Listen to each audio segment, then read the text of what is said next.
निस्तमूर्तिं भजे ज्ञानदेवं नमो ज्ञानेश्वरा निवृत्तिवदारा सोपान देवा मुक्ताबाई नमो त्रिभुवन पावनी अदत्रे जननी देवाची संपाद्य ज्ञानांचे विदारी भक्तीं विलोकितो येन समाधी राजा वैराग्यवंतं सुविचारयुक्तं नमामि तुभं शिरसा गुरुं नमो सद्गुरु तुकया ज्ञानदीपा नमो सद्गुरु सच्चिदानंद रूपा नमो सद्गुरु भक्त कल्याण मूर्ती नमो सद्गुरु भास्करा पूर्ण कीर्ती काय माझी वाणी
लेकुराचे हित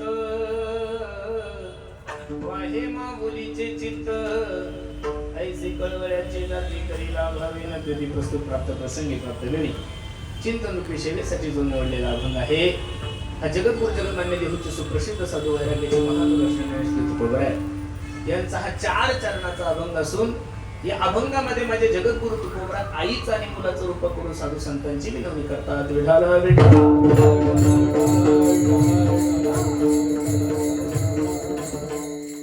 अभंगावर काही चिंतन करण्यापूर्वी अभंगाचा प्रतिपाद्य विषय तुम्हाला सर्व मार्गापासून ठेवण्यापूर्वी थोडासा परिहार द्यायचा तो असा भव्य दिव्य स्वरूपाचा हा एक दिवशी कीर्तन महोत्सव काय कारणानं आहे काय निमित्तानं आहे आपल्या सर्व मंडळीला ज्ञान जरी असलं तरी सांगण्यासाठी तुम्हाला खूप दुरून बोलवलंय वैकुंठवासी कैलासवासी सौ शांताबाई हरिभाऊ शेवाळे आई साहेबाच्या 5व्या पुण्यस्मरणानिमित्त त्यांच्या वर्षश्राद्धानिमित्त हा भव्य दिव्य स्वरूपाचा कार्यक्रम आहे आणि त्या निमित्त तुम्हाला सर्व मायबापाच्या दर्शनाचा योग माझ्या जीवनामध्ये प्राप्त झाला आहे अगदी गोड नियोजन या शेवाळे कुटुंबियांनी केलं नजर लागा एवढा गोड कार्यक्रम अरे नियोजन एवढं सुंदर केलं एवढा सुंदर जीव ओतला या कार्यक्रमामध्ये तुम्हाला कीर्तन ऐका वाटेल यात नावं नाहीये पंचक्रोशीतील लोकांना कीर्तन ऐका वाटेल यात नावं नाहीये परिसरातील लोकांना कीर्तन ऐका वाटेल यात नावं नाहीये शेवाळे कुटुंबियांनी नियोजन एवढं सुंदर केलं की कीर्तन ऐकायची इच्छा मेघराजाला सुद्धा झाली म्हणून पावसाची हाजरी बरं महाराज बरोबर लक्ष देऊन कार्यक्रमामध्ये पाऊस येणं हा अपशकुन नाहीये बरेचसे लोक म्हणतात पाऊस का आला पूर्वी साधू संत यज्ञ करायचे जोपर्यंत मेघराजाची आहुती होत नव्हती तोपर्यंत यज्ञ परिपूर्ण होत नव्हता असं समजा आपला हा कीर्तन रूपी यज्ञ परिपूर्ण झालाय विठाला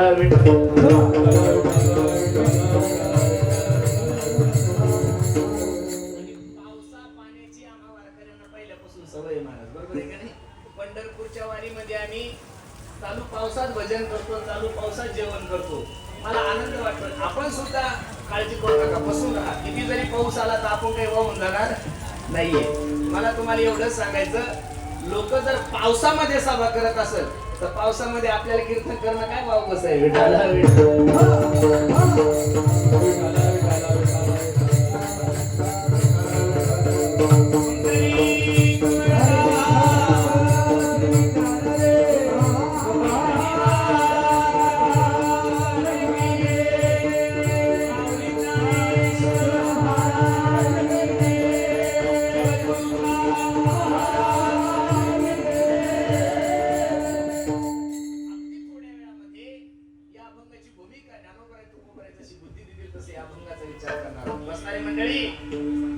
निसर्गाचा नियम आहे, जाणं या प्रकृतीचा नेम आहे. जोही व्यक्ती जन्माला होत्या प्रत्येक माणसाला जायचं. बसणार मंडळी, असा कोण माणूस या जगामध्ये की तो राहण्यासाठी आलाय? कबीर महाराज किती गोड सांगतात पहा.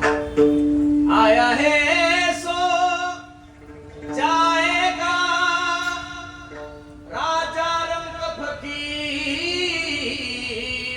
थोडा बेस किंचित बोले. कोई सिंहासन चढ़ा कोई बंधा जंजीर. बसणारे मंडळी, प्रत्येकाच्या जाण्याची तारीख वेगळी आहे, प्रत्येकाच्या जाण्याचं ठिकाण वेगळं आहे, प्रत्येकाच्या जाण्याचं कारण वेगळं आहे.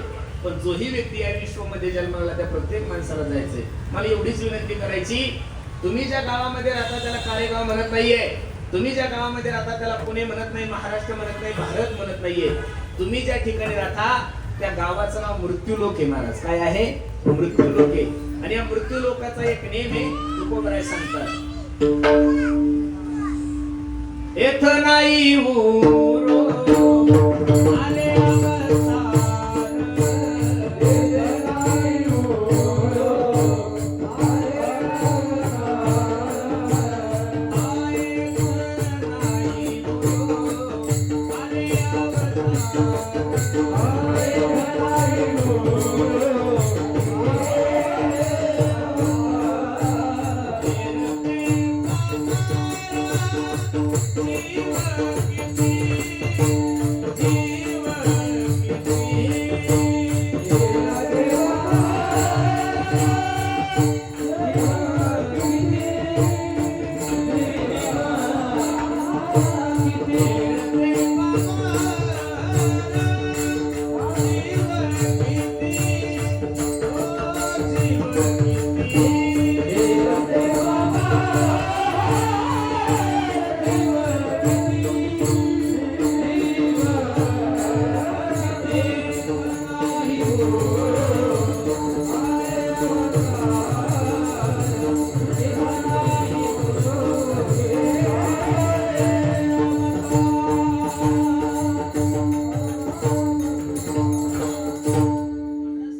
तुमचा आणि माझा सामान्य माणसाचं काय घेऊन बसले. मला फक्त तुम्हाला एवढंच सांगायचं, जाणं तुमच्याही हातात नाही, जाणं माझ्याही हातात नाहीये. कधी जाणार आहे तुम्हालाही माहित नाही, कधी जाणार आहे मलाही माहित नाही. पण इथं उपस्थित आमच्या शांता आईच्या 5व्या पुण्यस्मरणानिमित्त उपस्थित असणाऱ्या सर्व मंडळीला माझी विनंती आहे, जाणं जरी तुमच्या आणि माझ्या हातात नसेल, पण कसं जायचं हे तुमच्याही हातात आहे, कसं जायचं हे माझ्याही हातात आहे. महाराज अरे, जिल्हा आपल्यासाठी रडावं एवढं नका चांगलं जगू, पण कमीत कमी तालुका आपल्यासाठी रडला पाहिजे याची तयारी प्रत्येकाने केली पाहिजे. बरं जाऊ द्या, तुमचा तालुकाही खूप मोठा आहे, कमीत कमी आपलं कारेगाव आपल्यासाठी रडावं एवढं तर चांगलं जगलं पाहिजे. अहो काही काही लोक एवढे वाईट वागतात की अख्खं गाव त्यांच्या मरणाची वाट पाहतात. मी नेहमी सांगतो, लोकांनी आपल्या मरणाची वाट पाहावी, एवढे दिवस जगू नका. कबीर महाराज किती सुंदर सांगतात पहा. कबीरा जब हम पैदा हुए जग हसे हम रोए, ऐसी करनी कर चलो जग रोए हम हसे. माय बाप, असं जीवन जगाव की आपण गेल्यानंतर निश्चित लोकांच्या डोळ्याला घालायला लागल्या पाहिजेत. कबीर महाराज तुकोबरायची भाषा किती गोडी पहा. हा उत्तमची उरे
एवढे दिवस झाले, तुकोबरायांना जाऊन एवढे दिवस झाले, ज्ञानोबरायांना जाऊन एवढे दिवस झाले, माझ्या धर्मवीर संभाजी राजांना जाऊन एवढे दिवस झाले, का आपण त्यांच्या पुण्यतिथ्या साजऱ्या करतो, का आपण त्यांच्या जयंत्या साजऱ्या करतो? क्रांतिकारी लोक जेवढे संत महानुभव या महाराष्ट्रातून गेले, त्यांचा जीवन चरित्राचा जर अभ्यास केला मायबाप, तर त्यांचं अख्खं जीवन त्यांनी समाजासाठी खर्च केले. बसणारे मंडळी लक्ष द्या, ज्या ज्ञानोबरायला लोकांनी मधुकरी दिली नाहीये, ज्या ज्ञानोबरायला लोकांनी वाईट टाकलं, त्या ज्ञानोबरांनी आपल्या सद्गुरूंना मागत असताना सांगितलं की किंबहुना सर्व पूर्ण होनी तिरी लोकी भजितो आदी पुरखे अखंडित अवघाची संसार सुखाचा करीन आनंदे भरीन. एवढे दिवस झाले ज्ञानोबराय जाऊन, तरी त्यांचा समाधी सोहळा एवढ्या थाटामाटात होतोय. एवढे दिवस झाले माझे जगद्गुरु तुकोबाराय जाऊन, तरी त्यांचा बीजेचा उत्सव एवढ्या थाटामाटात होतोय. मला सर्वांना विनंती आहे, तुम्ही 100 वर्ष जगा अशी माझी इच्छाच नाहीये. थोडे दिवस जीवन जगा. चांगल्या लोकांचं आयुष्य खूप कमी आहे. छत्रपती शिवाजी महाराजांचं जर चरित्र वाचलं तर राजांचं जीवन फक्त 45-46 वर्षाचं होतं.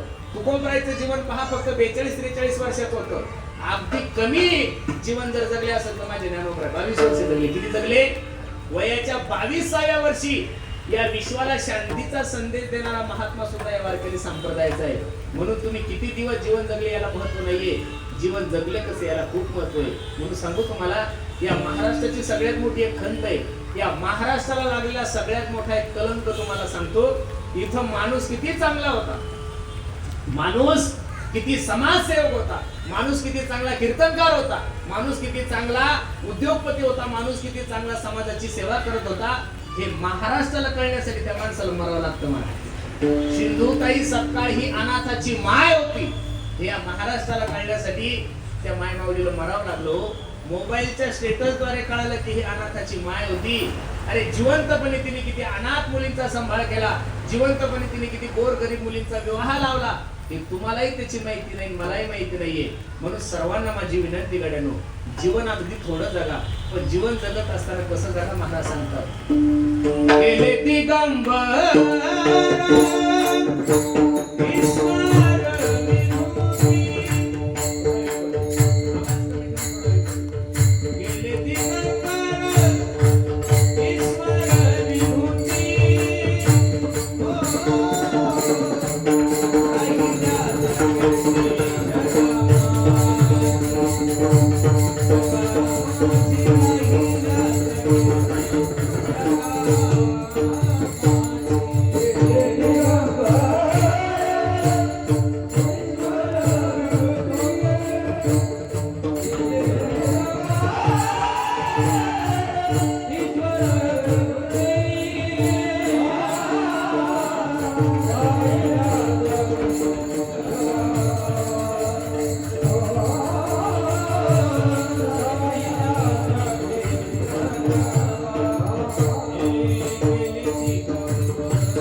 अभंग जगद्गुरु तुकोबरायचा 4 चरणांचा आहे.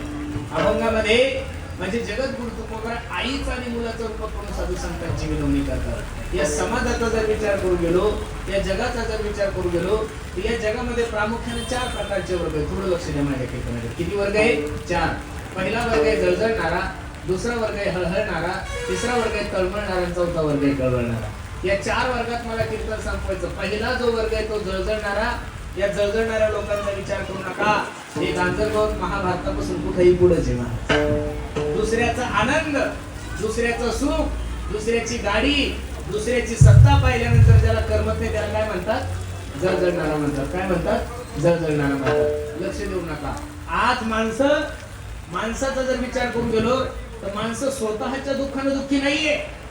माणसं जेवढे दुसऱ्याच्या सुखानं दुःखी आहे तेवढे स्वतःच्या दुःखानं अजिबात दुःखी नाहीये. काय झालं काही कळत नाही. अरे कोरोना सारख्या महामारीवर सुद्धा डॉक्टरांनी इलाज काढलाय. HIV सारख्या महारोगावर सुद्धा डॉक्टर लोकांनी औषध काढले. पण दुसऱ्याचा आनंद, दुसऱ्याची गाडी, दुसऱ्याचं सुख पाहिल्यानंतर ज्याला जळजळ होती अशा माणसाचा इलाज डॉक्टर अजून कोणीच करू शकलेला नाहीये. तुम्ही असं नका समजू की हे लोक औद्योगिक क्षेत्रात आहे. आहा, प्रत्येक क्षेत्रामध्ये आहे. वारकरी क्षेत्रामध्ये, राजकीय क्षेत्रामध्ये, व्यावहारिक क्षेत्रामध्ये, उद्योजकामध्ये, सर्व ठिकाणी या लोकांचा भरणा खूप झालेला आहे. हल्ली काय झालंय माहितीये का? लोकांना कष्ट न करता रात्यातून श्रीमंत व्हायचं 1, अभ्यास न करताना लोकांना ज्ञानी व्हायचं 2. मी एक सांगू का तुम्हाला? कष्ट न करता श्रीमंत होण्याच्या नादात ऑनलाईन रमी मध्ये लोक बर्बाद झाले का नाही महाराज? बरोबर आहे का नाही? अरे रमी खेळून कुठं माणूस कोट्याधीश होत असतो का महाराज? एवढं तरी लोकांना कळलं पाहिजे. मला एक सांगायचंय, राष्ट्रीयकृत बँकेने GR काढलाय. रिझर्व्ह बँकेचा GR आहे की 7.5% वर 6% वर तुम्हाला व्याजदर देऊ शकत नाहीये. मग एखादा माणूस जर तुम्हाला 1 लाखाचे 10,000 महिन्यात देत असेल तर काहीतरी चुकी आहे का नाही? पण लोकांना असं झालंय कमी दिवसात श्रीमंत व्हायचं. त्याच्यामुळे हजारो लोक शेअर मार्केटमध्ये गेले, हजारो लोक KBC मध्ये गेले आणि आता कशात जातील काही सांगता येत नाहीये. जसं IAS होण्यासाठी अभ्यास करावा लागतो, IPS होण्यासाठी अभ्यास करावा लागतो, तसं मला तर असं वाटतं लोकांच्या खिशामधून पैसा काढण्यासाठी सुद्धा लोक IAS होतात ना महाराज. अभ्यास करतात की कसे पैसे काढायचे. हे बरोबर आहे ना? ऑनलाईन रमी ही पैसे काढण्याचं ठिकाण आहे. सुरुवातीला तुम्हाला थोडं देतात. अहो त्या KBC मध्ये चांगल्या लोकांना पहिल्या गाड्या दिल्या महाराज. स्कॉर्पिओ दिली, कोणाला फॉर्च्युनर दिली. ती गाडी पाहून लोकांनी जमिनी विकून त्याच्यात पैसे भरले. ती जमीनही गेली, गाडीही गेली, मालकही गेला. म्हणून सर्वांना माझी विनंती आहे, जळजळणाऱ्या लोकांचा विचार करू नका. दुसरा वर्ग आहे हळहळणारा. आज प्रत्येक व्यक्ती प्रत्येकाच्या दुःखानं दुःखी कवी महाराज किती बोल सांगतात पहा. जो देखे सो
दुखिया बाबा, जो देखे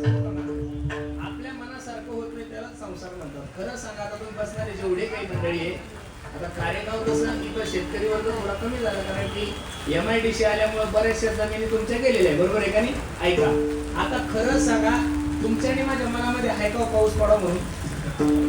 आहे का? असं वाटतं का तुम्हाला? काही गरज नाही ना महाराजाची, आता काहीच गरज नाही. मला तर टेन्शन आलंय, हा आताच पडून घेतो, पावसाळ्यात का कुठं कुंभ मिळायला जातो काही सांगता येत नाही, बरोबर आहे की नाही? कठीण. आता कोणालाच आवश्यकता नाहीये याची, आता गरज नाहीये, तरी आल्याशिवाय राहणार नाहीये. आणि ज्या वेळेस गरज असते त्यावेळेस तो येणार नाहीये. कोणालाच नको, इथं बसणाऱ्या पैकी कोणालाच इच्छा नाहीये ते आता पावसाने यावं. का? कारण आता पाऊस पडून काही फायदाच नाहीये ना. याचे दिवस 6 जून 10 जूनच्या नंतर तयार होतात शेतकऱ्याची मशागतीसाठी, ते 10 जूनच्या नंतर आला पाहिजे. पण आता धो धो धो धो पडायला लागला. प्रत्येकाचं दुःख भिन्न भिन्न आहे. जे दुःख मला येते तुम्हाला नाहीये, जे तुम्हाला येते मला नाहीये. तुम्ही म्हणसाल महाराजाची मजा आहे, कमीत कमी त्यांच्यावरून कापड तरी आहे, पण आम्ही महाराज तो बोलो व्हायला, हे दुःखच आहे ना तुमच्या मनामध्ये, बरोबर आहे का नाही?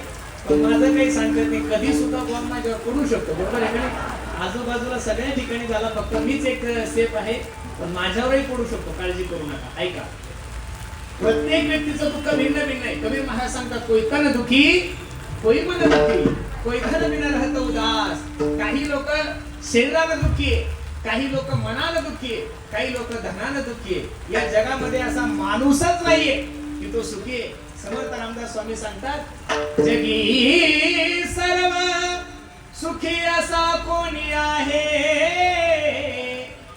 विचारी मना तुझी शोधून पाय.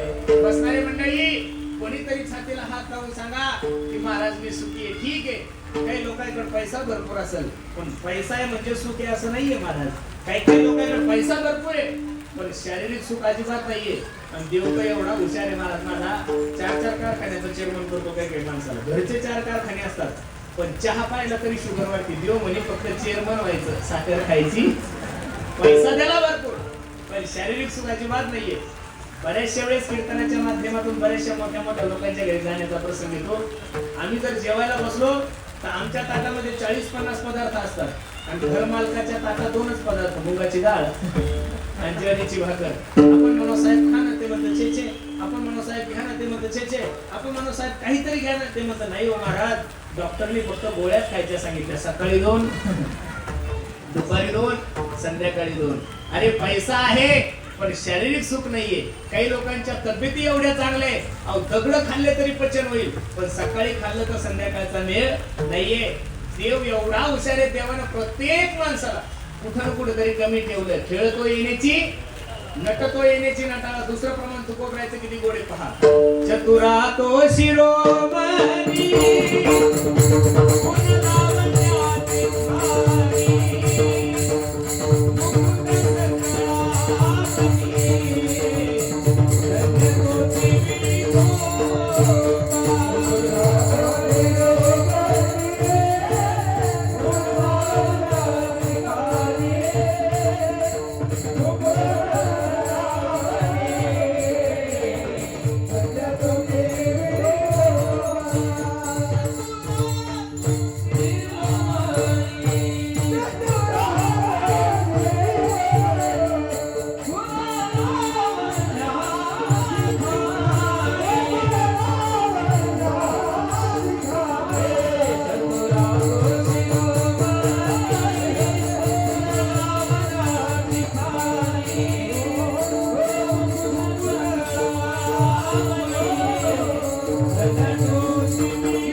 या विश्वामध्ये सगळ्यात चतुर माणूस देव आहे. देवाने प्रत्येक माणसाला कुठं कुठेतरी कमी ठेवलेले आहे. असा माणूसच नाहीये की तो परिपूर्ण आहे. तुम्ही एवढे लोक पावसामध्ये माझं कीर्तन ऐकतायत, एवढे लोक श्रद्धेने बसले, याचं कारणच असं आहे, तुम्ही ठरवून सुद्धा तुमच्या मनासारखं होत नाही, म्हणजे ठरवणारा दुसरा कोणीतरी. अरे जर प्रत्येक गोष्ट माणसाच्या मनासारखी झाली, प्रत्येक गोष्ट जर देवाने आपल्या मनासारखी केली, तर देवाची गरजच राहणार नाही. तुम्ही ज्या अर्थी देवाच्या मंदिरात जाताय तुम्ही ज्या अर्थी साधू संतांच्या वचनावर विश्वास ठेवताय त्या अर्थी प्रत्येक माणसाने समजून घेतलं पाहिजे की आपण जे ठरवतो ते होत नाहीये, ठरवणारा दुसरा कोणी आहे. खरं सांगू का तुम्हाला एक विनंती आहे, तुम्हाला जर असं वाटतंय जीवनामध्ये दुःख होऊ नये, तुम्हाला जर असं वाटतं जीवनामध्ये मी आनंद राहावी, तर एक गोष्ट, एक मंत्र माझा लिहून ठेवा. जे चाललंय ते भगवंताच्या सत्तेनं चाललंय एक, जे झालंय ते देवाच्या सत्तेनं झालंय दोन, आणि जे होणार आहे ते देवाच्या सत्तेनं होणार आहे तीन. तुमच्या सत्तेनं काय चालतं? आपल्या सत्तेनं आपली बायको चालत नाही, हे आपलं घरातलं वजन आहे, बरोबर आहे का नाही? मग आपल्या सत्तेनं जर आपली बायको चालत नाही तर बाकीच्या गोष्टी आपल्या सत्तेनं चालणार नाहीये. लोकांचा आरोप आहे, चांगलं केलं की मी केलं आणि वाईट केलं की देवाने केलं. अरे देव कोणाला वाईटही करत नाही, देव कोणाचं चांगलं करत नाही. ज्याचं जसं जसं कर्म असेल तसं तसं त्या कर्माने त्याला भोगावं लागतं. अरे विश्वाचा मालक आहे प्रभू रामचंद्र भगवान परमात्मा. अख्खी अयोध्या नगरी नटलेली आहे, दिवाळी सारखी सजवलेली, सगळीकडे फुलं आहे, सुगंध आहे, सगळीकडे वातावरण. उद्या सकाळी माझ्या प्रभू रामचंद्राचा राज्याभिषेक होणार आहे. अख्खी अयोध्या नगरी गोकुळाही पेक्षा सुंदर सजलेली आहे. आणि दुसऱ्या दिवशी 12 वाजता राज्याभिषेक होणार. सोन्याचा पितांबर तयार आहे, सोन्याचं मुकुट तयार आहे. जगाच्या मालकाला माहित होतं का माझा राज्याभिषेक नाही होणार, त्याच पावलाने मला 14 वर्षाचा वनवासाला जावं लागणार आहे. मग मला तुम्हाला एवढं सांगायचं, अरे कर्म जर प्रभू रामचंद्राला चुकलं नाही तर आपल्या जीवनामध्ये येणारं दुःख, आपल्या जीवनामध्ये येणारं सुख अवघड झालं महाराज. कीर्तनकार असेल, माळकरी असेल, धार्मिक असेल, आणि त्याच्या जीवनात जर काही संकट आलं, त्याचा जर काही गाडीचा अपघात झाला, तो जर आजारी पडला, तर हे खाणारे पिणारे लोक एवढं तोंड सुख घेतात. ते म्हणतात महाराज एवढ्या गळ्यामध्ये माळा घालून तुम्ही आजारी कसे पडतात? अरे आजारी पडण्याचा माळीचा काही संबंध नाही, ती प्रकृती आहे ना.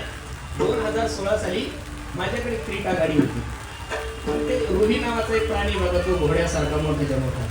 आम्ही प्रवासातून येत असताना त्या रुही नावाच्या प्राण्याची गाडीची धडक झाली, गाडीची पलटी झाली आणि थोडं लागलं माझ्या डोक्याला. 17-18 टाचे पडले. महाराजांचा अपघात झाला म्हणल्यावर सगळेच भेटायला होते. महाराजांच्या गाडीचा अपघात झाला, महाराजांना लागलं, महाराजांना लागलं, महाराजांना लागलं. आमच्या बापला एक अट्टल बेवडा सकाळी 8 वाजता मला भेटायला आला. आमच्या आईने विचारलं, काकू महाराज कुठे? आईनं सांगितलं झोपलेला आहे. ते 5 रुपयाचा पार्लेजीचा पुडा घेऊन आला. मला म्हणे, महाराज उठ. गावचा महाराज माझ्यानंतर तुझं काय महाराज? त्यांच्या घरचाच महाराज. ए महाराज उठ. आणि मला उठवलं. मी आपलं डोळे चोळत उठलो. काचे पडलेले होते, त्याच्यामुळे डोक्याला बांधलेलं होतं. आणि तो मला सांगत होता, काय म्हणे महाराज तुझं जीवन आहे? काय म्हणला तो मला? एक दारुड्या सकाळी चहा नंतर तो पहिली दिवशी पेणारा माणूस. तो मला, काय तुझं जीवन आहे बे महाराज म्हणे? दररोजचे 2-2 कीर्तन करतो, पंढरपूरला पायी जातोय, कार्तिकीला आळंदीला जातोय, षष्ठीला पैठणला जातोय, नाथ बाबाच्या वारीला जातो, सगळीकडे एवढ्या वाऱ्या करतो, हरिपाठ करतो, एकादशी करतो, सगळं काही करतो. मग तू एवढा देव करून दररोज 2 वेळेस हरिपाठ करतोय, रामकृष्ण हरी जपतोय, कीर्तन करतोय, वारी करतोय, मग एवढा परमार्थ करून तुझ्या गाडीचा अपघात कसा होतो? कुठं काही सांगता येत? माझं बघणं रे म्हणे, माझ्याकडे पाय म्हणे महाराज, मी एकादशीच्या दिवशी मांसाहार करतो म्हणे, चहा नंतर पितो, पहिली दारू पितो. एवढा मी खानदानी दारुडे असून सुद्धा मी अजून टू व्हीलरवरून सुद्धा पडलो नाही. मग खरं सांग म्हणे महाराज, तू भारी कमी भारी? म्हणलं तुम्हीच भारी आहे. काय असतं माहितीये का, जीवनामध्ये येणारं सुख, जीवनामध्ये येणारं दुःख, हे तुमच्यानी माझ्या हातात काय? अरे दुःख जर विश्वाच्या मालकाला चुकलं नाहीये तर तुमच्यानी माझ्या जीवनात काय घेऊन बसले? ज्या विश्व मालकाने विश्व घडवलंय त्या विश्व मालकाला जन्मल्यानंतर 6व्या दिवशी कुटनाचं विष प्यावं लागलेलं आहे महाराज. खरं सांगू का, जीवनामध्ये येणारं दुःख, जीवनामध्ये येणारं सुख हे ज्याच्या त्याच्या प्रारब्धाने, ज्याच्या त्याच्या भोगाने आता महाराजांचं प्रमाण आहे. भोगतो ना गडे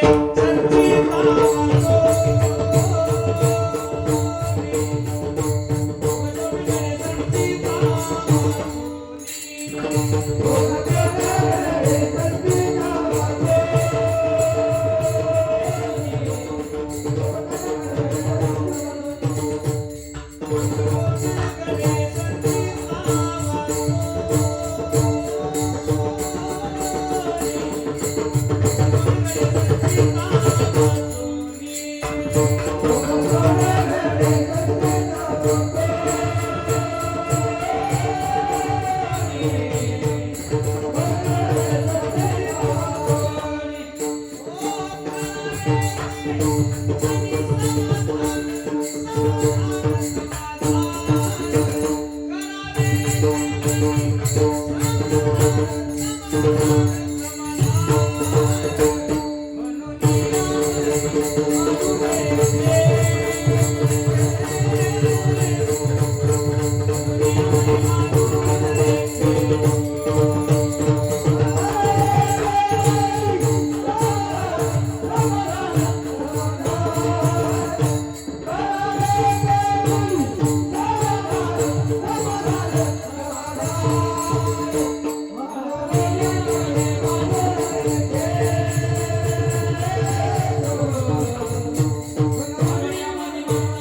हवंय हो. दुःखच भजते जंतुम सुखम सर्वाय उच्यते. अरे ज्या पोराला सूख कुठे करायची, ज्या पोराला शीख कुठे करायची, असं 3 वर्षाचं लेकरू जरी बजरंगबलीच्या मंदिरात गेलं तरी ते बजरंगबली काय म्हणतो, बाप्पा आम्हाला सुखाचं देऊ. कशासोबत सुख खात असतात त्याला कळतं का? नाही नाही नाही. मानवी हा देहच असा आहे की त्याला दुःख नकोय. भामतीकार आपल्या ग्रंथामध्ये सांगत असताना सांगतात, या तिन्ही जगामध्ये जो कोणी प्रयत्न करतो तो केवळ सुखासाठी करतो, दुःखासाठी कोणी प्रयत्न करत नाहीये. पण तुमच्या आणि माझ्या जीवनाचं दुर्भाग्य असे, जे तुम्हाला आणि मला हवंय ते मिळत नाहीये, आणि जे नकोय त्याचं नाव आहे दुःख. ते तुम्हालाही सुटलं नाही, मलाही सुटलं नाही. भले तुमच्या आणि माझ्या दुःखाचं कारण भिन्न भिन्न असू शकतं, पण प्रत्येकाला दुःख निश्चित आहे. 2 वर्ग मी तुमच्या समोर ठेवले. पहिला वर्ग जळजळणारा, दुसरा वर्ग हळहळणारा, तिसरा जो वर्ग आहे तो तळमळणारा आहे. या तळमळणाऱ्या वर्गामध्ये बहुतांशी जिज्ञासू साधक म्हटला जातो. त्या साधकाचं वर्णन करत असताना महाराज सांगतात की नित्य नूतन फक्त भगवंताच्या भेटीची अपेक्षा आहे. नाटाच्या अभंगामध्ये तुकोबरा एका ठिकाणी सांगतात, ऐशी चिंता करी सदा सर्व काळ, रात्रंदिवस हीची तळमळ, तुका म्हणे नाही आपुले गरजेने फळ पावेन निश्चयसी. या नाटाच्या अभंगाची सुरुवात पहा, काही उद्धार पावेन, काही कृपा करील नारायण, ऐसे तुम्ही सांगा संत जन करा समाधान चित्त माझे. भेटल त्याला एवढंच विचारतो, का हो दादा सांगा ना, जगाच्या मालकाची कृपा माझ्यावर केव्हा होईल. पुसावीसी चिवाटे जे जे भेटे तयासी, देव कृपा करील मज काय लाज राखील. अरे भगवंताच्या विरहाने त्या साधकाच्या अंतकरणाची परिस्थिती नावावर एका ठिकाणी वर्णन करतात. दिन तैसी राजानी झाली ओ माये, अवस्था लागून गेला जुनी काने, पहिले दूर देसी मजा आठवे मानसी, नको नको हा योग कष्ट होता ती जीवासी. अरे भगवंताची कृपा होण्यासाठी अंतकरणामध्ये काय लागल, तळमळ लागल. मातंग ऋषीने शबरी आयर साहेबाला सांगितलं होतं, शबरी ए शबरी, तुझी सेवा पाहून तुझी भक्ती पाहून मी प्रसन्न आहे, काळजी करू नको, विश्वाचा मालक तुला भेट देणार आहे. त्या दिवसापासून 14 वर्ष वाट पाहिली शबरीने. किती वर्ष वाट पाहिली? किती वर्ष वाट पाहिली माया हो?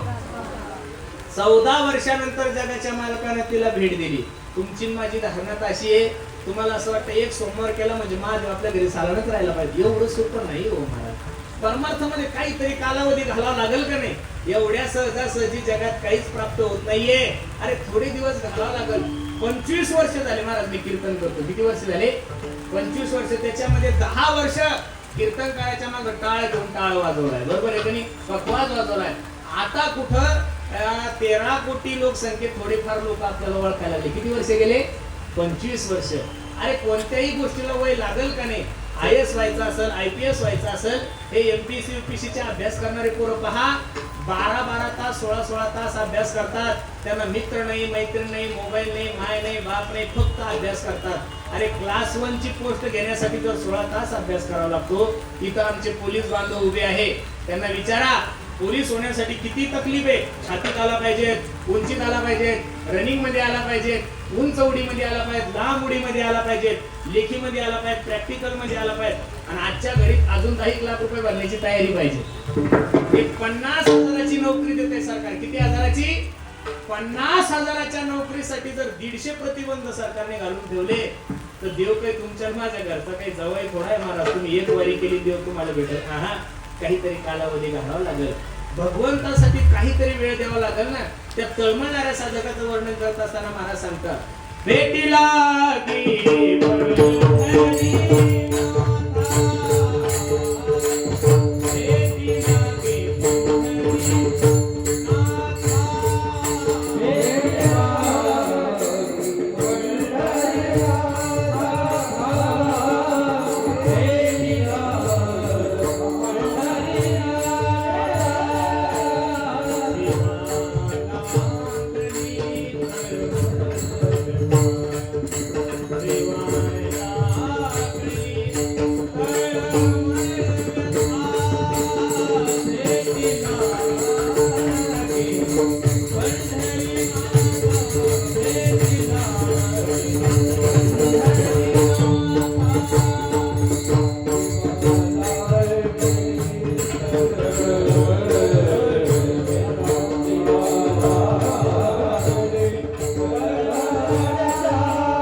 तळमळणारा. पहिला वर्ग जळजळणारा, दुसरा वर्ग हळहळणारा, तिसरा वर्ग तळमळणारा आणि चौथा जो वर्ग आहे तो वर्ग कोण आपल्याला अभंगात प्रवेश करायचा. चौथा जो वर्ग आहे तो कळवणार आहे. कोण असा वर्ग आहे? कोणत्याही प्रकारची अपेक्षा न करता तुमच्यावर प्रेम करणारा, कोणत्याही अंतःकरणामध्ये स्वार्थ न ठेवता तुमची सेवा करणारा वर्ग. या जगामध्ये दोन जाती अशा आहेत, एक म्हणजे संत आणि दुसरे म्हणजे भगवंत. बसणाऱ्या मंडळी मला एवढंच सांगायचं, अरे संत आणि भगवंत सोडून जगातले जेवढे काही नाते तेवढे सगळे स्वार्थी. काय अपेक्षा केली देवाने तुम्हाला आणि मला जन्माला घालून? काहीच नाही. जेणे हा जीव दिला, अरे पाचवं पुण्यस्मरण आमच्या शांताईचं चालू आहे, बरोबर आहे का नाही? का म्हणून हा शेवाळे कुटुंब करतोय त्यांचं पुण्यस्मरण? निश्चित त्यांच्या आईने त्यांना काय द्यावा? आशीर्वाद द्यावा. तुमचा नेता तुमच्यावर प्रसन्न राहावा, तुमचा नेता तुमच्यावर प्रसन्न राहावा याच्यासाठी वाढदिवसाला तुम्ही त्याचे बॅनर लावता, गुच्छ घेऊन जाता, त्याला भेट देता. का? माझ्या नेत्याने मला तिकीट द्यावं, माझ्या नेत्याने मला 2-4 कामं द्यावे म्हणून तुम्ही तुमच्या नेत्याची सेवा करता. लक्ष देऊन ऐका. नेता खुश व्हावा म्हणून बॅनर लावता, आई वडिलांनी आशीर्वाद द्यावा म्हणून 12 महिन्यात 1 महिना आहे त्याला आपण पितृपक्ष म्हणतो. कोणता पक्ष म्हणतो? त्या पितृपक्षामध्ये आपण आपल्या वाडवडिलाला जीव घालतो. 2.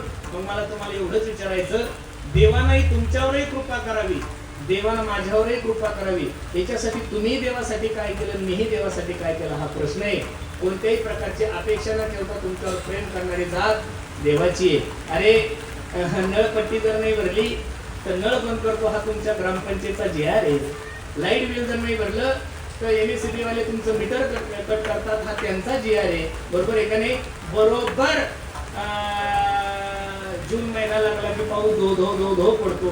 तुमच्या धरणाला पाणी आहे, तुमच्या विहिरीला पाणी आहे, तुमच्या बोरला पाणी आहे, तुमच्या शेतीला पाणी आहे. इथं बसणाऱ्या सर्व शेतकऱ्यांनी मंडळींनी माझ्या प्रश्नाचं उत्तर द्या. आतापर्यंत कधी तुम्हाला मेघराजाने नळपट्टी पाठवली का? नाही ना. सकाळी 6:30 वाजता सूर्य उगवतो, संध्याकाळी 5:30 वाजता सूर्य मावळतो. आतापर्यंत कधी सूर्याने तुम्हाला लाईट बिल पाठवलं का? नाही ना. घरात जर गेले, AC लावली तर युनिट पडतात, फॅन लावला तर लाईट बिल येतं, लाईट लावल्यानंतर लाईट बिल येतं. एवढी सुंदर नैसर्गिक हवा तुम्हाला देव देतो.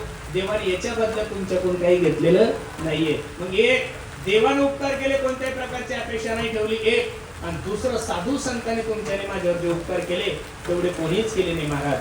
माणसाने जीवन कसं जगायचं हे सुद्धा साधू संतांनी शिकवलं. आता लोक सांगतात की संविधानाने हे दिलं, संविधान ठीक आहे.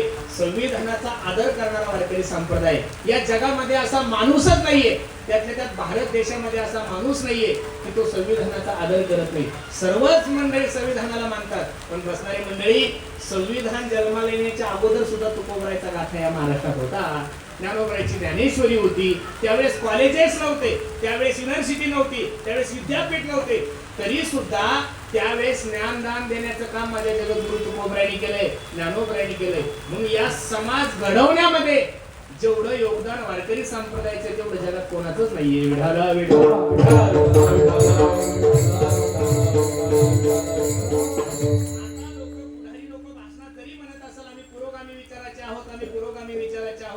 पण मी नारदाच्या गादीवर सांगतो, पुरोगामी विचार भाषणापुरते ठीक आहे, पण वारकरी संप्रदाय पुरोगामी विचार बोलला नाही.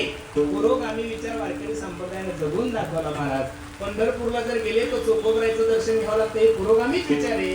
नामदेवरायचं दर्शन घ्यावं लागतं. अरे एका वेश्येच्या मुलीला खांद्यावर घेऊन चालणारा हा वारकरी संप्रदाय यांनी पहिला जातीवाद जर संपवला असेल तर वारकरी संप्रदाय संपवला. यारे यारे लहान थोर याती भलती नारी नर करावा विचार न लगे चिंता. आता सध्या तुमच्या पुण्यामध्ये एक फॅड लागलेले. आपण जर कोणाला म्हणलं चला जेवायला, लोक म्हणतात महाराज मी डाईटवर म्हणतात ना लोक. हे डॉक्टरच्या बापाचं डाईट नाहीये, हे सुद्धा तुकोबरायांनीच दिलेलं आहे. तुम्ही असं कुठं पहा, काळ सारावा चिंतने, एकांतवासी गंगा स्नाने, देवाच्या पूजेने प्रदक्षिणा. याच्या पुढचं प्रमाण पहा, युक्त आहार विहार. किती खावं, किती झोपावं, किती बोलावं हे सुद्धा तुकोबराने गाथ्यात शिकवलं. युक्त आहार विहार नेम इंद्रियाचे सार नसावे पासर निद्रा बहु. अरे माणसाने किती वेळ झोपलं पाहिजे ते सुद्धा तुकोबराने सांगितलंय. माणसाने किती खाल्लं पाहिजे हे सुद्धा तुकोबराने सांगितलं. धंदा कसा करायचा हे सुद्धा तुकोबराने गाथ्यात सांगितलं. प्रमाण घ्या. मुद्दाला तोटा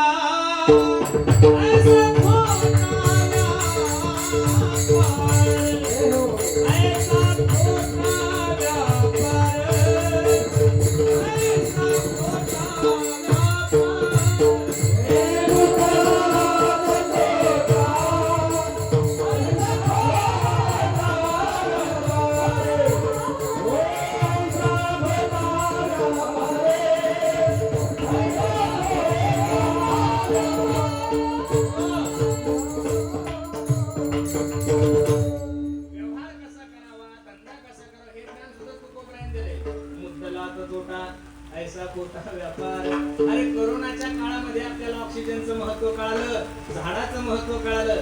हे तुकोबरायांनी 450 वर्षापूर्वी गाथ्यात लिहून ठेवलंय. वृक्षवल्ली आम्हा सोयरे वंचरे. अरे वृक्ष हे तुमचे सोयरे आहे, सगळे आहे. हे झाडे लावा झाडे जगवा ही योजना सरकारची नाहीये, ही सुद्धा आमच्या बापाचीच आहे. विठाला साधू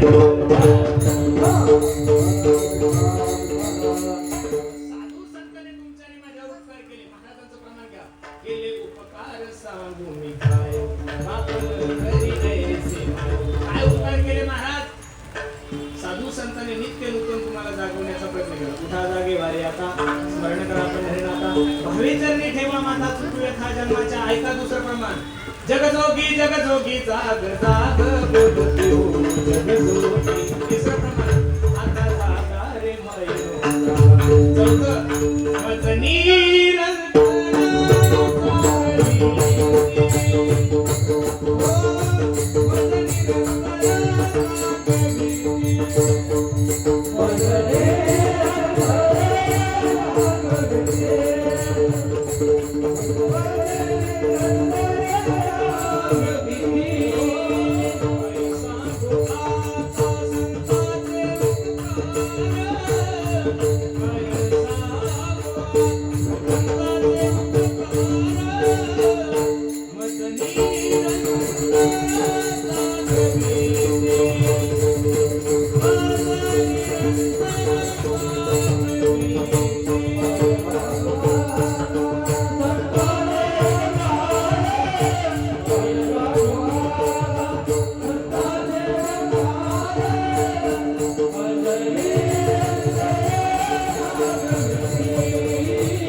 साधू संतांनी केलं. काही लोक म्हणतील महाराज आम्ही झोपलेले का? नाही नाही, आपण तर एवढे जागृत आहोत. आपल्या एवढं जागृत या जगामध्ये कोणीच नाहीये. अजून जिल्हा परिषदच्या तारखी डिक्लेअर व्हायच्या तरी लोकांनी हा भाषण बांधलं की जिल्हा परिषद सदस्य व्हायचं. झालं का नाही? लगेच सुरू झालं. नगरपालिकेची तारीख डिक्लेअरच नाहीये. अजून कोर्टाने फक्त सांगितलं की 4 महिन्याच्या आत निवडणुका घ्या. तरी लोकांना झोपायला लोक लगेच झाले झोपीत जिल्हा परिषद सदस्य. 4 महिन्याची तयारी अगोदर करताय. या शेवाळे कुटुंबियांनी एवढं सुंदर नियोजन केलं. 4-5 महिन्या अगोदर आमच्या रवी भवनच्या माध्यमातून ही तारीख माझ्याकडे आली. सुंदर गायक वादक माहिती सगळी व्यवस्था केली. बरोबर आहे का नाही? म्हणजे जागृतीत अवस्थांनाच केली का झोपेत असताना गेली? जागृती अवस्थेमध्ये. मग एवढे जर आम्ही जागृत आहोत तर साधू संतांनी आम्हाला जाग केलं असं का म्हणतात? जागृत तुम्ही आहात, फक्त संसारामध्ये आहात, परमार्थाविषयी झोपलेले आहात. आणि परमार्थाविषयी झोपलेल्या माणसाला भागवतकारांनी गोड वर्णन केले. पहा, काल व्याल मुखग्राश त्राश निर्नाश हेतवे श्रीमद भागवतम शास्त्रम कलोकेरेन भाषिकम. बसलाय मंडळी एक मोठा अजगर आहे आणि त्याच अजगराच्या मुखामध्ये तुम्ही आणि मी बसलेलो आहोत. आपण कुठपर्यंत सुरक्षित आहोत? जोपर्यंत तो अजगर तोंड बंद करत नाहीये. ज्या दिवशी अजगर तोंड बंद करेल, ज्ञानोबरायची ओळी तुमच्या लक्षात येईल. हे काळानं काळाची तोंडी घातली लोणीयाची उंडी माशी पाक पाकरी तमये सरे. मग या जगामध्ये एक जात अशी आहे ती साधू संताची. ती कोणत्याही प्रकारची अपेक्षा न ठेवता तुमच्यावर प्रेम करते. तुकोबरा अभंगाच्या दुसऱ्या चरणात सांगतात. ऐसे कळवळा तुझा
तरीला भावेन पेटी. कोणत्याही प्रकारची अपेक्षा न करता तुमच्यावर प्रेम करणाऱ्या जाती दोन, एक संताची आणि एक गुणाची. बाकीच्या जेवढ्या जाती तेवढ्या सगळ्या स्वार्थी. महाराज सांगतात जोवरी चळण का तोवरी मनती माझा मानती लहान थोर हो, देह सुखाची आकाजा इंद्रिय मावळली आला बाजूला जा कैसा विपरीत झाला तुझी देह नव्हे तुझा. बसणारी मंडळी ऐका लक्ष देऊन, जोपर्यंत सत्ता आहे, जोपर्यंत संपत्ती आहे, जोपर्यंत तारुण्य आहे, जोपर्यंत लोक तुमच्यावर प्रेम करतील, या सगळ्या गोष्टी ज्या दिवशी माणसाला सोडून जातात ना, बाकीच्या लोकांचं मी तुम्हाला सांगत नाही, तुमच्या आणि माझ्या अर्धांगिनीचे विचार तुमच्या आणि माझ्याविषयी महाराज सांगतात. बाई म्हणते खर, खर म्हणजे गाढव, खर म्हणजे काय गाढव. बाई म्हणती खर मरता तरी बरे आणि नासी येले दर कुंकोनिया. बरेचशा लोकांचं टोपण नाव अण्णा असतं. काय असतं? कोणाला कोणी बापू म्हणतं, कोणाला काका म्हणतं, कोणाला आबा म्हणतं, कोणाला कोणी आता टोपण नावाने कोणी कोणाला शावकार म्हणतं. ज्याची तिची पद्धत आहे. इथले अण्णा सोडून आणि अण्णा हजारे सोडून बरेचशा लोकांना लोक अण्णा म्हणतात. बसणारे अण्णांनो लक्ष देऊन नाही का माझं. लोक तुम्हाला कुठपर्यंत अण्णा म्हणतात, जोपर्यंत तुमचं अन्न चालू आहे तोपर्यंत लोक तुम्हाला अण्णा आले अण्णा आले. अन्नाचं एवढं वजन, अण्णा ग्रामपंचायत मध्ये गेले की अण्णाला पहिली खुर्ची, अण्णा कीर्तनात गेले की अण्णाला पहिला टाळ, एवढं अन्नाचं वजन आहे. पण अन्नाचं जोपर्यंत अन्न चालू आहे तोपर्यंत लोक अण्णा म्हणतात. ज्या दिवशी अन्नाचं अन्न बंद होईल त्या दिवशी तोच अन्नाला महाग होतो. एवढं जरी आजकालच्या अण्णांना कळलं तरी खूप झालं. बरोबर आहे का नाही? महाराजांचं प्रमाण आहे. हे सुखाचे दिल्या घेतल्याचे अंत हे काळीचे नाही कोणी झाल्याहीन शक्ती नाक मुख गळती सांडुनिया पळती राधापुरी. मी प्रमाणाविषयी बोलतोय. जन हे सुखाचे दिल्या घेतल्याचे अंत हे काळीचे नाही कोणी झाल्याहीन शक्ती नाक मुख गळती सांडुनिया पळती राधापुरी. जगामध्ये तुमच्यावर प्रेम करणाऱ्या दोन जाती, ऐशी कळवळ्याची जाती तरीला भावेन पेटी. हे उदाहरण पटवून देण्यासाठी जगद्गुरु तुकोबांनी दृष्टांत दिला. लेकुराचे हित वाहे माऊलीचे चित्त. आईच्या जीवनाचं सर्वस्व फक्त आपल्या मुलाच्या हितामध्ये असतं. जगातली कोणतीही आई असू द्या, ती फक्त आणि फक्त तिच्या जीवनाचं हित एवढंच की माझ्या मुलाचं कल्याण व्हावं, माझ्या मुलाचं हित व्हावं. अहो कोणतीही आई असू द्या, तिला फक्त एकच वेळ असतं, माझ्या मुलाचं काय झालं पाहिजे, हित झालं पाहिजे. खरं सांगू, जगामध्ये अशी मायच नाहीये की जगातल्या कोणत्या मायला असं वाटतं आपल्या मुलाचं वाटू. तिला वाटतं की माझ्या पोराचं कल्याणच व्हावं. म्हणून जगद्गुरु तुकोबांनी लेकरू आणि माऊली हा शब्द वापरला. पण आईचं प्रेम फक्त आपल्या स्वतःच्या मुलावर असतं, सगळ्या पोरांवर नसतं. लक्ष देऊन ऐका. माऊली हा शब्द जगद्गुरु तुकोबांनी तुमच्या आईसाठी नाही उच्चारला आणि माझ्या आईसाठी उच्चारला नाहीये. माऊली हा शब्द जगद्गुरु तुकोबांनी जो उच्चारलाय, ज्ञानोबरायती जेवढे काही साधू संत मंडळी त्यांच्यासाठी. आई प्रेम करते ना, जगात अशी कोणती आई ती प्रेम करत नाही. सर्वच आई मुलावर प्रेम करतात, तो स्वतःच्या मुलावर करतात, सर्वांच्या मुलावर करत. उदाहरण देतो तुम्हाला. मे महिन्याचे दिवस होते, कर ऊन पडलेलं होतं आणि 4-5 पोरं खेळत असताना आईने आवाज दिला, ए बाळ्या, ए बाळ्या, अरे ऊन लागल दादा, सावलीत ये. त्यावेळेस बाळ्या सांगतो, आई माझे सर्वच मित्र खेळताय, ते मला एकट्याला कसं ऊन लागल. त्यावेळेस आईच्या मुखातले वाक्य पहा, बाळ्या त्यांना मरू दे, तू काय कर. काय म्हणते आई, बाळ्या त्यांना मरू दे, तू सावलीत ये. आई फक्त आपल्या मुलाचा हित विचार करू शकते. पण ज्ञानाबाईने शब्द जो वापरलाय, किंबहुना आळंदी नाही, किंबहुना खेड तालुका नाही, किंबहुना पुणे नाहीये, किंबहुना महाराष्ट्र नाहीये, किंबहुना भारत नाहीये, किंबहुना सर्व सुखी. महात्मा या शब्दाचा अर्थ लिहून घ्या. महान यश आत्मा सह महात्मा, ज्याचा बोध व्यापक आहे, ज्याचे विचार व्यापक आहे, त्याला महात्मा म्हणतात. अरे ज्या लोकांनी फक्त आपल्या कुटुंबाचा विचार केला, माझ्या पोरीचं कसं होईल, माझ्या पोराचं कसं होईल, माझ्या जवळचं कसं होईल, माझ्या नातवंडाचं कसं होईल, त्या लोकांचं दुर्भाग्य असं असतं की जिवंतपणे त्यांचे घरचे त्यांना भाकरी सुद्धा घालत नाही. दशक्रियावी तिथं लांब राहिली. पण ज्या लोकांनी या देशाचा विचार केलाय, ज्या लोकांनी या महाराष्ट्राचा विचार केलाय, ते शरीर रूपाने जरी महाराष्ट्रामध्ये नसेल पण त्यांच्या कीर्ती रूपाने ते अजून सुद्धा या महाराष्ट्रामध्ये जिवंत आहे. विठाला विठाला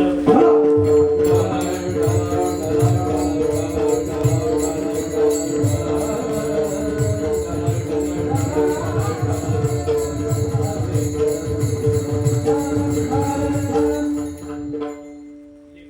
हित वाही माऊलीची छाती, ऐसी कळवळ्याची जाती, करीला भावी न प्रीती, पोटी भार वाहे. काय केलं त्या आईने? जसं 9 महिने 9 दिवस एखादी माय माऊली गर्भामध्ये मुलाचं रक्षण करते, तसं साधू संत तुमचं आणि माझं रक्षण करतात. पोटी भार वाहे त्याचे सर्व सोयीस आहे.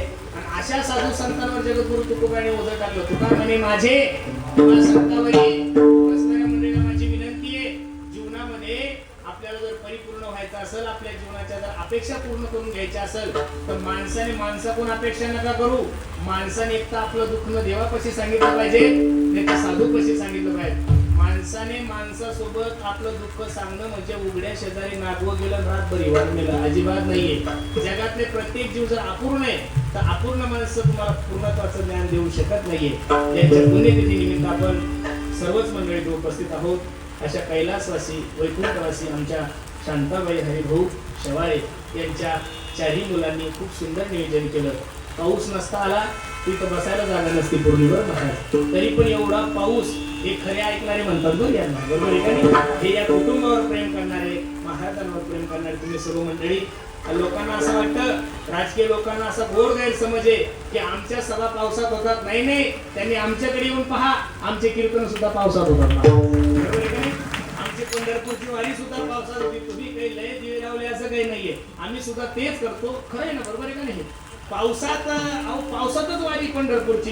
पावसात झोपणारे वारकरी आहे, पावसात जेवणारे वारकरी आहे, पावसात चालणारे वारकरी आहे. महाराज, या जगातलं सगळ्यात मोठं आश्चर्य जर काय असेल तर माझ्या ज्ञानोबा तुकोबारायचा सोहळा आहे. खरं सांगतो तुम्हाला.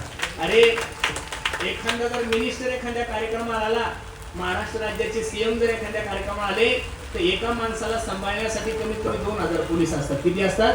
2000 पोलीस असतात. ते प्रत्येक विभागाचे वेगळे वेगळे. एका माणसासाठी 2000 लोक लागतात. मी नारदाच्या गादीवर आमच्या वारकऱ्यांचा स्वाभिमान सांगतो. 10 लाख लोक आमच्या वारकरी पालख्या सोबत असतात. पण 10 लाख लोक असताना सुद्धा आम्हाला एकाही पोलिसाची गरज पडत नाही. हा महाराष्ट्राला दिलेला आदर्श आहे. आम्ही समाजाला दिलेला आदर्श आहे. अरे नुसता ज्ञानोबरायचा चोपदार आणि नुसती काठीवर केली तर सर्व पालख्या थांबतात. हा आम्ही समाजाला दिलेला आदर्श आहे. पोलिसाची गरज पडत नाही. अहो द्या सोडून ट्रकावाल्याला हॉर्न सुद्धा दाबायची गरज पडत नाहीये. तिथं ट्रकवाला सुद्धा म्हणतो माऊली बाजूला व्हा, माऊली बाजूला व्हा, माऊली बाजूला व्हा. एवढा पाऊस असतो, एवढं सगळं वातावरण असतं, तरी सुद्धा ज्ञानोबराय तुकोबरायच्या कृपेने कोणालाच काही होत नाही. हा जगातला सगळ्यात मोठा आश्चर्य आहे महाराज. एका दिवशी 2 लाख लोक गोळा होणं साहजिक आहे. एका दिवशी 10 लाख लोक एखाद्या उत्सवाला साहजिक आहे. पण कमीत कमी महिनाभर महाराष्ट्रातून 40 ते 50 लाख लोक माझ्या पांडुरंगासाठी पायी जातात. हे जगातलं सगळ्यात मोठं आश्चर्य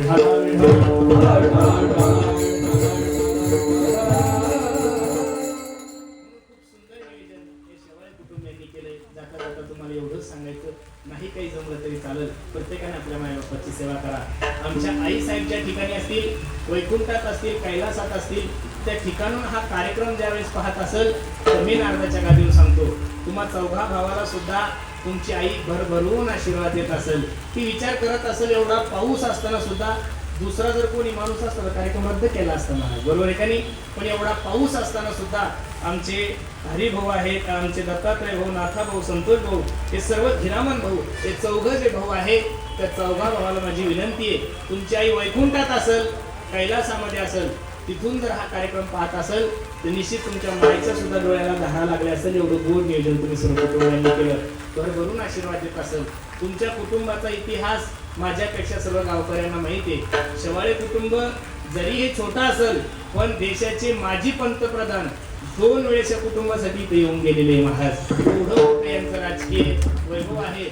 बीजेपी जन्माला येण्याच्या अगोदरपासून जनता दल पक्ष आहे, त्याचे प्रदेश अध्यक्ष आमचे नाथा भाऊ आहेत. आणि मला एक आश्चर्य वाटतं, आमच्या संग्राम सिंग दादाने ते इतिहासच केला महाराज. लंडनला ते शिकायला होते. लंडनला छत्रपती शिवाजी महाराजांची जयंती साजरी करणारा महाराष्ट्रातला पहिला शूरवीर म्हणजे आमचा राजकीय वैभव खूप चांगला आहे. समाजाची सेवा चळवळीतलं हे कुटुंब आहे. आणि त्यांच्या विनंतीला मान देऊनच आमच्या रवी भाऊंनी सांगितलं की एक चळवळीचे कार्यकर्ते, चळवळीच्या लोकांसाठीच आम्ही जातो बरं महाराज, बरोबर आहे का नाही? एवढ्या पावसात एखाद्याला सांगितलं असतं जमत नाही बाबा जाऊ दे, कशाला तू परेशान होतो. पण पाऊस असून सुद्धा ते म्हणे महाराज काळजी नका करू, आपण मंदिरात करू, नाही तर काहीतरी व्यवस्था करून आम्हाला कीर्तन करायचं. म्हणून तुमच्या सर्वांच्या दर्शनाचा योग माझ्या जीवनामध्ये प्राप्त झालाय. जाता जाता फक्त एवढंच सांगेल, प्रत्येकानं आपल्या मायबापाची सेवा करा. जाता जाता विनंती करतोय तुम्हाला, पैसों से खाना मिल सकता है, पैसों से धूप नहीं मिल सकती. पैसों से किताबें खरीद सकते हो, पैसों से ज्ञान नहीं खरीद सकते. पैसों से अच्छा बिछाना खरीद सकते हो, पैसों से नींद नहीं खरीद सकते. उसी तरह पैसों से बहुत अच्छी बीवी आप लोगों को मिल सकती है, लेकिन पैसों से एक बात इस बाजार में नहीं मिलती, उसे माँ बाप कहते. म्हणून सर्वांना माझे हात जोडून विनंती करेन, प्रत्येकाने आपल्या आई वडिलांची सेवा करा. मी नेहमी सांगतो, स्वामी तिन्ही जगाचा, आई विना भिकारी. स्वामी तिन्ही जगाचा, आई विना भिकारी. माय बाप, आईचं आपल्या लेकरावर किती प्रेम असतं. फक्त 1 मिनिटाचं एक उदाहरण सांगतो आणि कीर्तन समाप्त करतो. एका माय माऊलीचा डोळा खराब झाला घरांना, रडायला लागली की, ए दादा डोळा खराब झाला रे माझा, काळजी नको करू माय, पुण्याच्या सगळ्यात मोठ्या महागड्या हॉस्पिटलमध्ये घेऊन जातो आणि तुझ्या डोळ्याचा इलाज करतो. आई रडायला लागली, दादा पुण्याला जाऊन जर डोळा नीट नाही झाला तर काय करशील. मुलगा म्हणला, आई या वर्षी तुझ्या आशीर्वादाने भरपूर शेतामध्ये उत्पन्न झालंय ग, मुंबईच्या सगळ्यात मोठ्या महागड्या हॉस्पिटलमध्ये घेऊन जातो माय आणि तुझ्या डोळ्याचं ऑपरेशन करतो. आई परत रडायला लागली, दादा मुंबईला जाऊन जर डोळा नीट नाही झाला तर काय करशील. पोराच्या डोळ्याला धारा लागल्या आणि पोरग सांगता, आई पुणे अहिल्यानगर हायवेवर माझी 15 एकर जमीन आहे ग, वडिलोपार्जित जमीन आहे, त्यातली 5 एकर जमीन विकतो आई आणि अमेरिका सारख्या देशामध्ये घेऊन जातो आणि तुझ्या डोळ्याचं ऑपरेशन करतो. आईच्या डोळ्याला धारा लागल्या, बाळा बस आता ऑपरेशन करायची गरज नाहीये, आता जरी मला यम नेण्यासाठी आला तरी हसत मुखाने त्या मरणाचा स्वीकार करेल का. माझी कुश पवित्र झाली, माझ्या कुशीमधून तुझ्यासारखा प्रेम करणारा पोरगा जन्माला आला. आईच्याही डोळ्याला धारा, पोराच्याही डोळ्याला धारा. पोरग 5 मिनिटं थांबला नाही, म्हणतो, माय माझी परीक्षा घेत होतीस का तू. हो रे सोन्या, मी तुझी परीक्षा घेत होते. बघ आई, मी तुझ्या परीक्षेमध्ये पास झालोय माय, तुझ्यासाठी 5 एकर जमीन विकायला तयार झालो, एवढं प्रेम आहे ग माझं तुझ्यावर. पण आई दुर्दैवाने जर माझा डोळा खराब झाला तर तू माझ्यासाठी काय करशील. रडणाऱ्या आईने पदरानं डोळे पुसून आपल्या लेकराला सांगितलं, दादा तुझा जर डोळा खराब झाली तर तुझ्या आई तुला दवाखान्यात नाही नेणार आहे सोन्या, माझा डोळा काढून तुझ्या हातात दिली, एवढं प्रेम या जगामध्ये फक्त आई करतो. या कार्यक्रमाचा सारांशच हे आहे, जोपर्यंत माझे जीवन आहे तोपर्यंत तुम्ही सेवा करून घ्या. मेल्यानंतर वर्ष श्राद्ध घालण्यापेक्षा आहे तोपर्यंत तिचा एखादा तरी जन्मोत्सव साजरा करा. मेल्यानंतर कावळा शिवायची वाट पाहायची गरज पडणार नाहीये. तुम्ही जगातल्या सगळ्यात मोठ्या पदावर जा, देशातल्या मोठ्या पदावर जा, काम करून रात्री 12 वाजता घरी जा, दरवाजावर थाप टाका, दार उघड. बायको दम दिशी दार उघडेल, तिच्या बेडरूम मध्ये जाऊन ती झोपून राहील. पण रात्री 2 वाजता 3 वाजता त्या दरवाजापाशी तुमची माय झोपलेली असू द्या. रात्री 4 वाजता तिच्या मुखातून पहिला शब्द निघतो, दाद्या 5 वाजले माया, 4 वाजले, कुठे गेला होता एवढा वेळ. आई खूप धावपळ होती ग, जाऊ दे बाळा, जेवलास का तू. रात्री 4 वाजता सुद्धा जेवला का तू म्हणणारी जात या जगामध्ये फक्त तुमची माझी माय आहे. त्या माय बापाची सेवा करा. सकळ तीर्थाचे धुरे जे का माता पितरी सेवी शिकीर शिरे 2 की मी दररोज सांगतो. आई माझी मायेचा सागर हो, दिला तिने जीवनाला आकार. अग तळपत्या उन्हात रख रख त्या रानात राहिली समाजासाठी तू ग कष्टाच्या घामात. कधी मिळेल मुठभर घास, कधी घडेतील उपवास. ओल्या मातीतून चालताना तुडविले काट्याचे ठास. आई माझी मायेचा सागर, दिला तिने जीवनाला आकार. अगन भीची चांदणी तू ग चंदनाची कोर, शीतल तुझी छाया मला हवी जीवन भर. तुझ्या शीतल छायेमध्ये उभं आयुष्य जगेन. आई देवापाशी मी ग, आई तुलाच ग मागेन.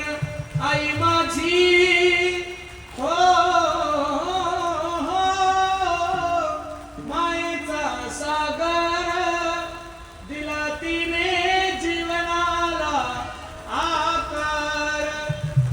बसणाऱ्या सर्व मंडळी प्रत्येकाने देवाची सेवा करा पुनश्च एकदा ज्या आईच्या पाचव्या पुण्यस्मरणाने हा भव्य दिव्य सोहळा आहे त्या मातेच्या चरणी ही सेवा समर्पित करू सर्व शेवाळे कुटुंबियांनी खूप सुंदर नियोजन केलं त्यांच्याही चरणी माझा माता ठेवतो अनेक क्षेत्रातले आध्यात्मिक क्षेत्रासह राजकीय क्षेत्र सर्व क्षेत्रातले सर्व मान्यवर या ठिकाणी उपस्थित आहे तथा आमच्या बुलढाणा जिल्ह्याचं वैभव हे बुलढाणा जिल्ह्याचं युवा नेतृत्व जेवढं त्यांचं वय आहे त्याच्यापेक्षा डबल 70-80 वेळेस जेलमध्ये गेले का तुम्ही शेतकऱ्याचे 100 वेळेस गेले बरं आहे तुमचं नशीब चांगलं बायको वकील नाही तर आमच्या सारखं जर असतं तर कठीण झालं असतं शेतकऱ्यांसाठी नेहमी रस्त्यावर उतरणारे आमच्या जिल्ह्याचं एक चांगलं नेतृत्व असणारे आमचे रवी भाऊ दादाही कार्यक्रमासाठी उपस्थित आहे दादांनाही द्यावे तेवढे धन्यवाद सर्वच गायक वादक महाराज मंडळी आळंदीहून गुरुजन मंडळी आणि आमचं गोपाल दादा सर्व त्यांची संस्था नागेश दादा आमचे राऊत भैया सगळेच मंडळी सर्वांच्या चरणी मी माझा माता ठेवतो आणि वाणीला पूर्ण विराम देतो